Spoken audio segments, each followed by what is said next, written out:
Halo, selamat pagi anak-anak semuanya.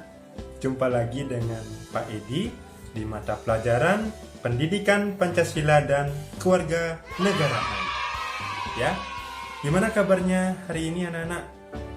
Semoga dalam keadaan sehat sehingga kita bisa belajar dengan baik dan tentunya dengan penuh semangat. Ya. Nah, pada kesempatan yang baik ini kita akan bahas mengenai materi pertama di bab 4, yaitu mengenai kebangkitan nasional tahun 1908. Ya. Kenapa Indonesia bangkit tahun 1908? Nah, kita akan bahas lebih mendalam pada pertemuan hari ini, yaitu dengan subtema A, kondisi bangsa Indonesia sebelum tahun 1908. Ya, kita ketahui kata bangkit, lawan katanya adalah sengsara, menderita, dan lain sebagainya. Kenapa bisa demikian? Ya, kita akan bahas pada kesempatan hari ini ya anak-anak. Jadi, jangan lewatkan video hari ini, tetap tonton sampai akhir ya. Tetap semangat.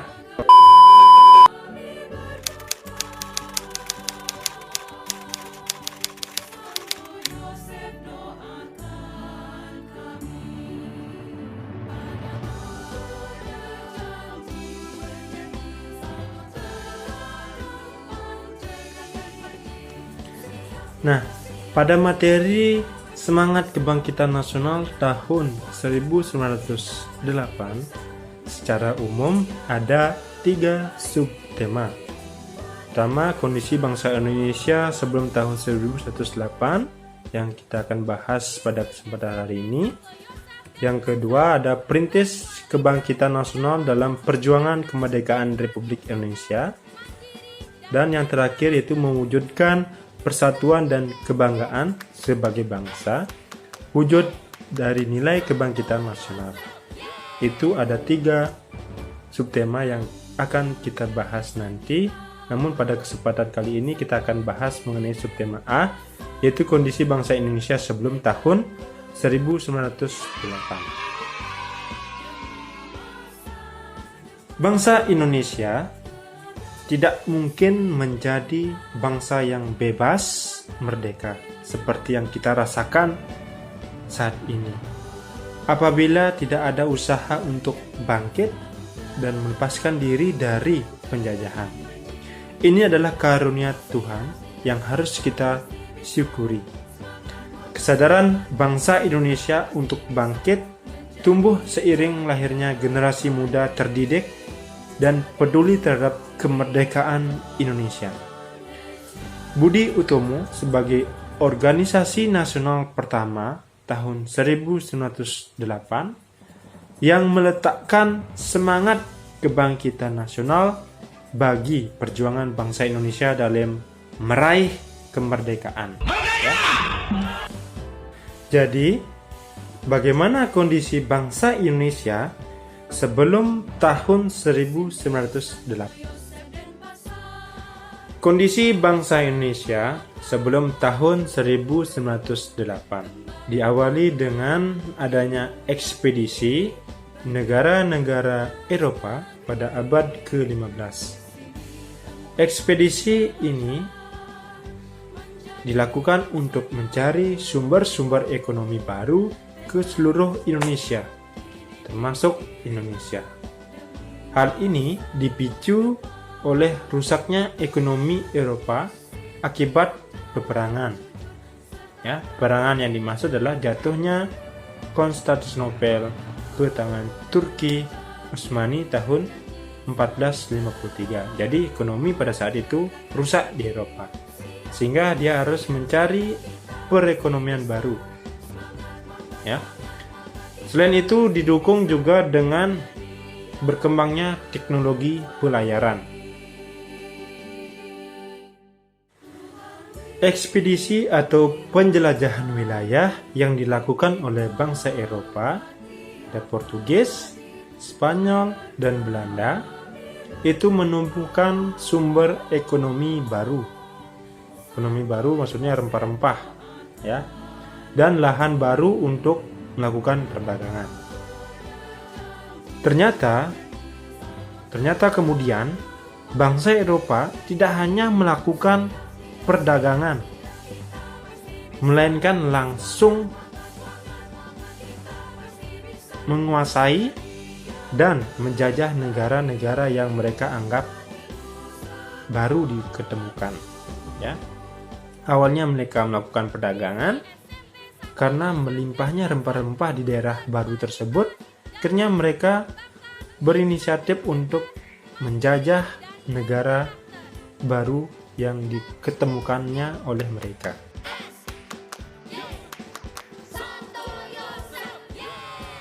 Bangsa Eropa yang paling lama melakukan penjajahan di Indonesia itu adalah Belanda.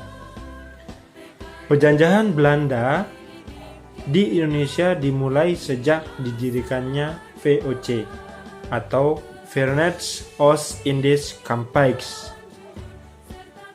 pada tanggal 20 Maret 1602. Sejak VOC ini berdiri, dimulailah berbagai bentuk kekerasan yang menimpa rakyat Indonesia. Penderitaan rakyat Indonesia terjadi dalam berbagai segi kehidupan. Di berbagai daerah, VOC ini melakukan tindakan dengan melaksanakan yang namanya politik divide et impera atau politik adu domba. Kenapa adu domba?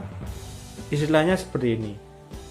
Belanda ini saling mengadu domba antara kerajaan yang satu dengan kerajaan yang lain, atau mengadu domba di dalam kerajaan itu sendiri.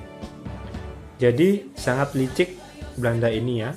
Dengan politik divide et impera ini, Belanda bisa menguasai dengan lama daerah-daerah yang ingin dikuasainya. Politik divide et impera atau politik adu domba makin melemahkan kerajaan-kerajaan di Indonesia dan merusak seluruh sendi kehidupan masyarakat. Bangsa Indonesia makin menderita ketika Herman William Daendels, orang Belanda yang berkuasa di Indonesia tahun 1808 sampai 1811 dengan sistem kerja paksa atau kerja rumah guna membangun jalan sepanjang Pulau Jawa, Anyar sampai Penarukan untuk kepentingan militer, sehingga membuat rakyat makin menderita. Jika anak-anak belum tahu Anyar sampai Menarukan itu, anak-anak bisa lihat peta Pulau Jawa. Anyar itu berada di sebelah barat Pulau Jawa, sedangkan Penarukan berada di sebelah timur Pulau Jawa. Penderitaan rakyat Indonesia berlanjut karena Belanda kemudian menerapkan Kulturstelsel atau tanam paksa yang diterapkan oleh Gubernur Jenderal Hindia Belanda Van den Bosch tahun 1828. Sistem tanam paksa ini mewajibkan rakyat menanami sebagian dari sawah dan atau ladangnya dengan tanaman yang ditentukan oleh pemerintah dan hasilnya diserahkan kepada pemerintah kembali. Ya. Dalam sistem tanam paksa ini, jadi Belanda ini menyuruh rakyat Indonesia untuk menanami tanaman yang laku di Eropa untuk dijual kembali di Eropa oleh Belanda. Tanaman tersebut misalkan ada tebu di Jawa Tengah dan Jawa Timur, dan di Jawa Barat itu kebanyakan ada menanam teh, ya. Jadi dua tanaman ini sangat populer pada saat itu sampai sekarang, ya.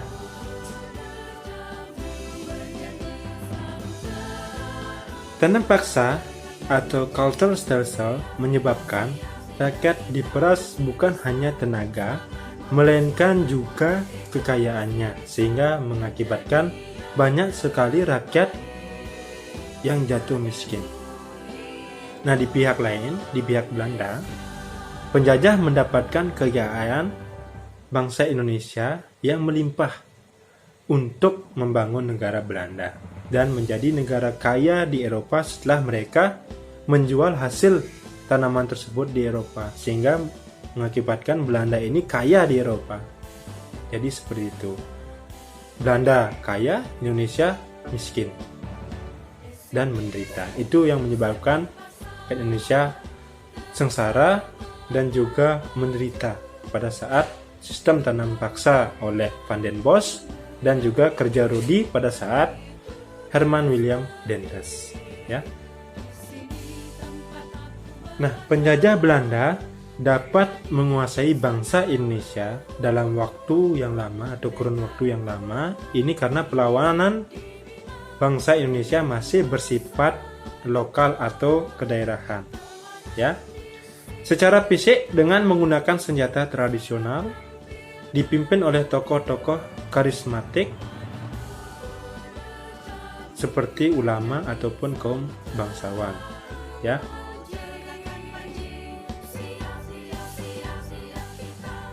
Tokoh-tokoh yang memimpin rakyat Indonesia yang masih bersifat kedaerahan itu diantaranya ada pertama Pangeran Diponegoro, Jawa Tengah, ya.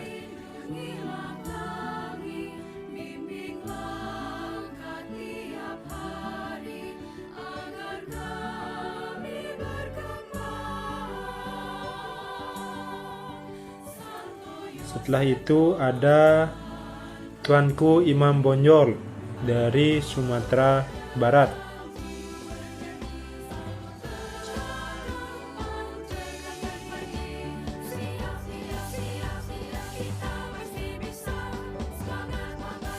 Setelah itu ada Sultan Hasanuddin, Sulawesi Selatan.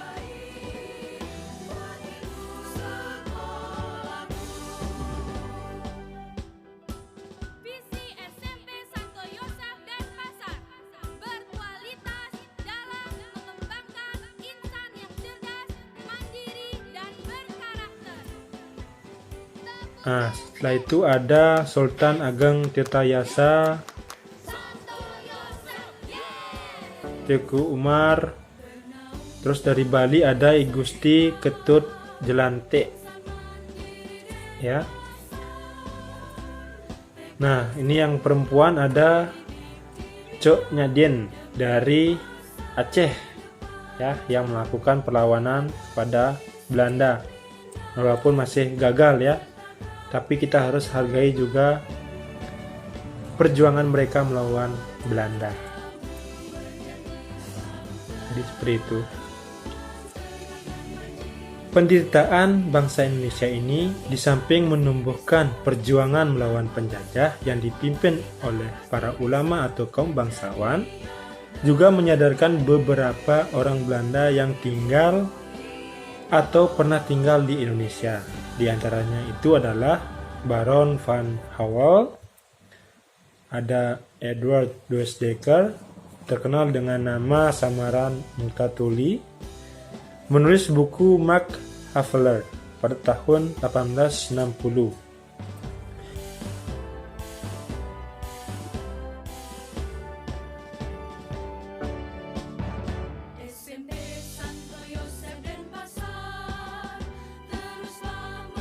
Tokoh Belanda yang lain juga ada Mr. van de Venter.